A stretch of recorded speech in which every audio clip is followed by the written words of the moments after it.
Welcome to Bloodbath and Beyond. Today we review A Cure for Wellness. I'm not well, but there is a cure. Written and directed by Gore Verbinski, starring Dane DeHaan, James Isaac, and Mia Goth. A Cure for Wellness is about a junior investor who is sent to Switzerland to retrieve the top executive who has decided to stay at a rejuvenation spa he was at. While he's there, he's discovered there's a little more to this institution than he expected. So what did we like? I thought that this movie did an excellent job building the mystery. Right when you think you know what's going on, they throw a curveball at you. And for a film that was 2.5 hours, it wasn't boring. And it's almost broken into like 3 separate little movies because each act has a very different tone to it, and it keeps you guessing as to what's going to happen with our main lead and how the hell he's going to get what he came for at this institution. It's really difficult to talk about this movie without spoilers, guys, honestly. Yeah, I really enjoyed Lockhart as a character. It's the top executive sending this junior out to actually save the company. So he's not going there just to like lollygag. He's going there to actually save the company and bring back this guy. So we know he has a motive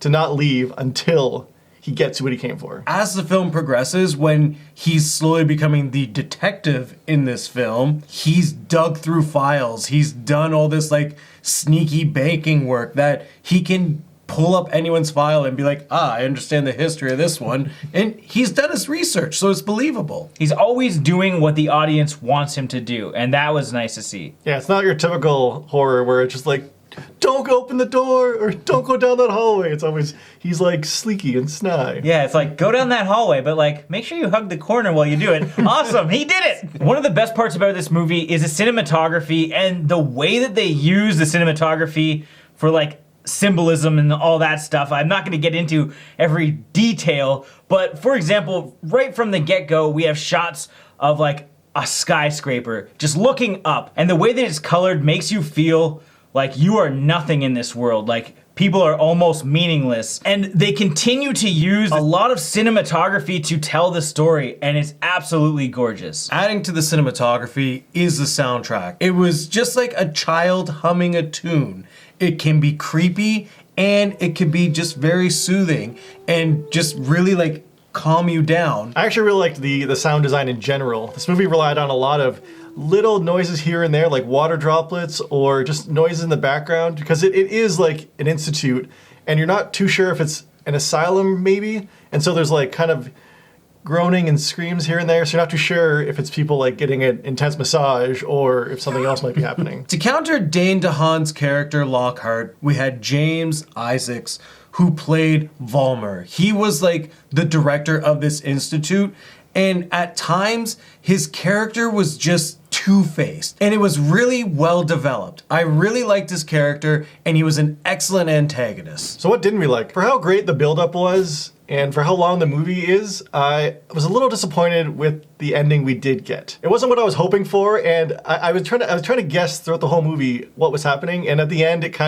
I guessed it pretty much bang on, which I was kind of disappointed with. I feel the same way. As things are slowly being revealed, you're just like reaffirmed that you're correct. For somebody who doesn't guess it, it's probably going to be a better time. And it is nice that they do try and throw in a few red herrings and try and like steer you away from what you assume is going to be the ending, but they don't need to do that because then you're trimming off like an hour of the movie on a 2.5 hour film. I think if they just tightened it up a little more, we can guess the ending and we would be more satisfied by finding it out sooner instead of constantly being faked out with it. I thought for sure this movie was gonna end up like Shutter Island, where the main character is actually crazy and he's actually in the insane asylum. But it's not what we got. There are certain elements that are like that, but it was more the director of the institute trying to convince the main character that he was crazy. I felt that this film also had a lot of plot points that weren't believable. Like, right after you see the car accident, you're like, you're pretty calm for being in bed for 3 days, and you're not concerned about the driver at all. There's little things like that that are just riddled throughout this entire movie where it's like,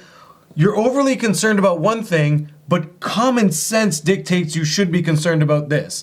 And that's throughout the entire movie, so it's a little annoying. Now it's time for our final thoughts and ratings. I was really surprised with A Cure for Wellness because I saw the trailer and thought I was getting into a film that was more like a Guillermo del Toro style of movie, but this film wasn't like that at all. It was kind of refreshing seeing this suspense thriller that takes place in an institution that has you guessing what's real and what isn't real. The film is very well paced for the length, but at the same time, it gives you too much that you don't need it, and if it was trimmed up and tightened a little more, I think the film would have a stronger impact when it came to revealing the ending. It's a really interesting movie, and I really did enjoy it. Also, another surprise in this film, the torture scenes. A few of them really had me jumping off my seat. It was kind of cringy, and it was a good touch. I liked it. So, with that being said, I'm gonna give this film 4 pool parties out of 5. This was an enjoyable film. However, it was a lot longer than it really needed to be,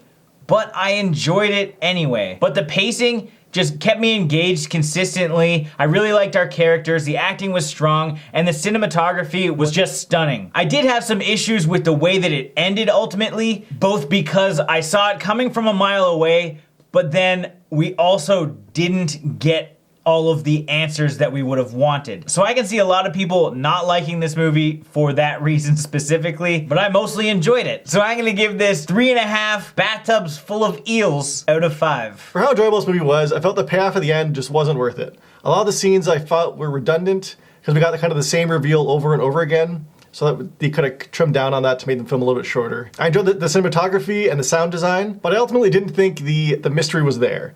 I was expecting more of a suspense thriller and maybe some more psychological elements like more hallucinations or dream sequences. So with that said, I have to give this 2 baby eels out of 5. As always, thank you for watching. Like this video and comment below with your thoughts on A Cure for Wellness if you've seen it. If you haven't, it's in theaters now, so check it out. And if this is your first time here, make sure you subscribe to the channel, stay updated with everything Bloodbath and beyond.